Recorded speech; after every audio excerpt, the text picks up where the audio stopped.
Hello everyone, this is our first YouTube video.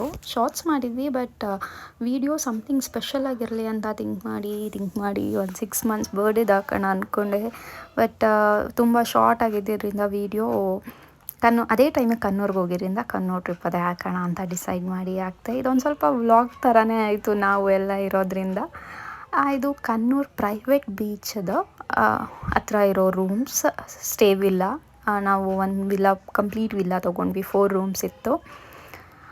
ಇದು actually ನಾವು quarry ಮಾಡೋ ಟೈಮಲ್ಲಿ ಪ್ಲೂಟುನ ಫ್ರೀಯಾಗಿ ಬಿಟ್ಬಿಟ್ಟಿದ್ದೆ ನಾನು. ಅವಳು ಅದರಲ್ಲಿ ಎಷ್ಟು ಆರಾಮಾಗಿ ಆಟ ಆಡ್ತಾ ಇದ್ದಾಳೆ, ಅವಳು ಇಷ್ಟು ಆರಾಮಾಗಿ ಇರ್ತಾಳೆ ಅಂತ ನಾನು ಅಂದ್ಕೊಂಡೇ ಇರಲಿಲ್ಲ. ಮತ್ತು ಅವರು ಕೂಡ ತುಂಬ ಫ್ರೆಂಡ್ಲಿ ಆಗಿದ್ಲು, ಪೆಟ್ ಫ್ರೆಂಡ್ಲಿ ಆಗಿದ್ದರು. ಮತ್ತು ನೀವೆಲ್ಲರೂ ಹೋಗಬೇಕಾದಾಗ ಬಿಟ್ಟೋಗಿ ಪರವಾಗಿಲ್ಲ ನಾವು ನೋಡ್ಕೊತೀವಿ ಅನ್ನೋ ಅಷ್ಟು ಮಟ್ಟಿಗೆ ಪ್ಲೂಟೋಗೆ ಅಟ್ಯಾಚ್ ಆಗಿರೋ. ಅವಳು ಎಲ್ಲರ ಜೊತೆನೂ ಅಟ್ಯಾಚ್ ಆಗ್ತಾಳೆ ಹೀಗೇ. ಸೊ ಭಯ ಇರಲಿಲ್ಲ, ಅಟ್ಯಾಚ್ ಆಗ್ತಾಳೆ ಅಂತ ಗೊತ್ತಿತ್ತು, ಪ್ಲೇಸಿಗೆ ಅಡ್ಜಸ್ಟ್ ಆಗ್ತಾಳೆ ಅಲ್ವಾ ಅಂತ ಗೊತ್ತಿರಲಿಲ್ಲ. ಇದು ಒಂದು ಅಲ್ಲೇ ಪಕ್ಕದಲ್ಲಿದ್ದಿದ್ದು ಕೆಫೆ. ಈವ್ನಿಂಗ್ ಹೋಗಿದ್ದು. ಆ್ಯಕ್ಚುಲಿ ಅವಳು ತುಂಬ ಆರಾಮಾಗಿ ಚಿಲಾಕ್ಸ್ ಮಾಡಿದ್ಲು. ಪೆಟ್ ಫ್ರೆಂಡ್ಲಿನೋ ಇಲ್ವೋ ಅಂತ ನನಗೆ ಗೊತ್ತಿಲ್ಲ. ಕರ್ಕೊಂಡು ಹೋದ್ವಿ, ಅವರು ಏನೂ ಮಾತಾಡಲಿಲ್ಲ.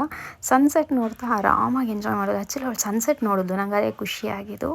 ಮಾರನೇ ದಿನ ಮತ್ತೆ ಬೀಚ್ಗೆ ಹೋದ್ವಿ. ಬೆಳಿಗ್ಗೆನೇ ಎದ್ದು ಬೀಚಲ್ಲಿ ಸ್ವಲ್ಪ ಆಟ ಆಡಿದ್ವಿ, ರೀಲ್ಸ್ ಮಾಡಿದ್ವಿ.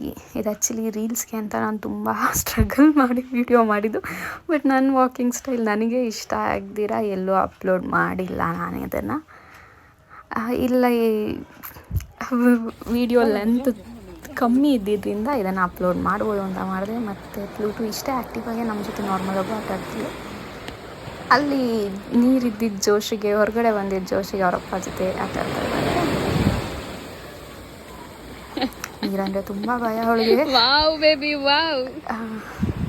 ಎಂಜಾಯ್ ಮಾಡಿದ್ಲು, ತುಂಬಾ ಎಂಜಾಯ್ ಮಾಡಿದ್ಲು. ನಾನು ಅಂದ್ಕೊಂಡಿರಲಿಲ್ಲ ಇಷ್ಟು ಎಂಜಾಯ್ ಮಾಡ್ತಾಳೆ ಅವಳು ಅಂತ.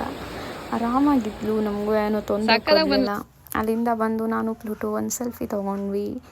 ಮತ್ತು ನಾವು ಹೊರಟಿದ್ದು ಫೋರ್ಟ್ ಕಡೆಗೆ. ಫೋರ್ಟಲ್ಲಿ ಪ್ಲೂಟುನ ಅಲೋ ಮಾಡದೇ ಇರೋ ರೀಸನ್ಗೆ ನಾವು ಒಂದು 20 ಮಿನಿಟ್ಸಲ್ಲಿ ಅರ್ಧಂಬರ್ಧ ಫೋರ್ಟ್ ನೋಡಿಕೊಂಡು ಒಂದು 4-5 ಫೋಟೋಸ್ ತೊಗೊಂಡು ಬೇಗ ಬಂದ್ವಿ. ಅವಳನ್ನು ನಾವು ಆ್ಯಕ್ಚುಲಿ ಕಾರ್ ಒಳಗಡೆ ಬಿಟ್ಟು ಹೋದ್ವಿ.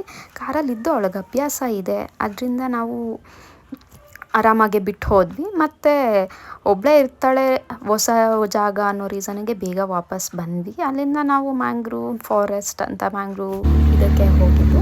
ಅಲ್ಲಿ ಬ್ಯಾಗ್ ಎದ್ದಿದ್ದರಿಂದ ಅಲೋ ಮಾಡಿದ್ರು. ಈ ಬ್ಯಾಗ್ ನಾನು ಅಮೆಝಾನಲ್ಲಿ ಪರ್ಚೇಸ್ ಮಾಡಿದ್ದು, ಡಿಸ್ಕ್ರಿಪ್ಷನಲ್ಲಿ ಲಿಂಕ್ ಆ್ಯಡ್ ಮಾಡಿರ್ತೇನೆ. ಮತ್ತು ಆ್ಯಕ್ಚುಲಿ ಅವಳು ಬ್ಯಾಗ್ ಒಳಗಡೆ ನಾನು ಎತ್ಕೊಂಡಾಗ ನಾನು ಇದ್ದರೆ ಆರಾಮಾಗಿರ್ತಾಳೆ, ಬೇರೆ ಯಾರಾದ್ರು ಎತ್ಕೊಂಡಾಗ ಸ್ವಲ್ಪ ಕಿರಿಕಿರಿ ಮಾಡೋಳು. ಬಟ್ ಆರಾಮಾಗಿದ್ಲು. ನಾನು ಏನಾದ್ರು ಜ್ವರ ಬಂದ್ಬಿಡುತ್ತೆ ಹಾಗೆ ಹೀಗೆ ಅಂತ ಅಂದ್ಕೊಂಡು ಎಲ್ಲ ಸೇಫ್ಟಿ ಪ್ರಿಕಾಷನ್ಸ್ ಮುಂಚೆನೇ ತೊಗೊಂಡೋಗಿದ್ದೆ. ಬಟ್ ಯಾವುದೂ ಯೂಸ್ ಆಗಲಿಲ್ಲ. ಸುಮ್ಮನೆ ಬ್ಯಾಗ್ ತೊಗೊಂಬಂದಿದ್ದಾಯಿತು. ಇದು ಅವ್ರ ಪಪ್ಪ ಎತ್ಕೊಂಡಾಗ್ಲೂ ಸ್ವಲ್ಪ ಕಿರಿಕಿರಿ ಮಾಡಿದ್ಲು. ಇದ್ರಲ್ಲಿ ಆ್ಯಕ್ಚುಲಿ ಕೆರಿತಾ ಇದ್ದಾಳೆ ಅವಳು, ನಾನು ತುಂಬ ದೂರ ಇದ್ದೆ ಅಂತ. ಅವಳು ನನ್ನ ಬಿಟ್ಟಿರಲ್ಲ, ಅದೊಂದೇ ಮೇಯ್ನ್ ಪ್ರಾಬ್ಲಮ್. ಅಲ್ಲಿಂದ ಬಂದು ಎಲ್ಲ ರೆಸ್ಟ್ ಮಾಡಿದ್ವಿ. ನಾವು ಮಲ್ಕೊಂಡಾಗ ಅವಳು ಮಲ್ಕೊತಾಳೆ, ನಾವು ಎದ್ದಾಗ ಅವಳು ಎದ್ದೋಳೋದ್ರಿಂದ ನಮ್ಗೆ ಅವಳು ಯಾವತ್ತೂ ರಿಸ್ಕ್ ಅಂತ ಅನಿಸಿಲ್ಲ.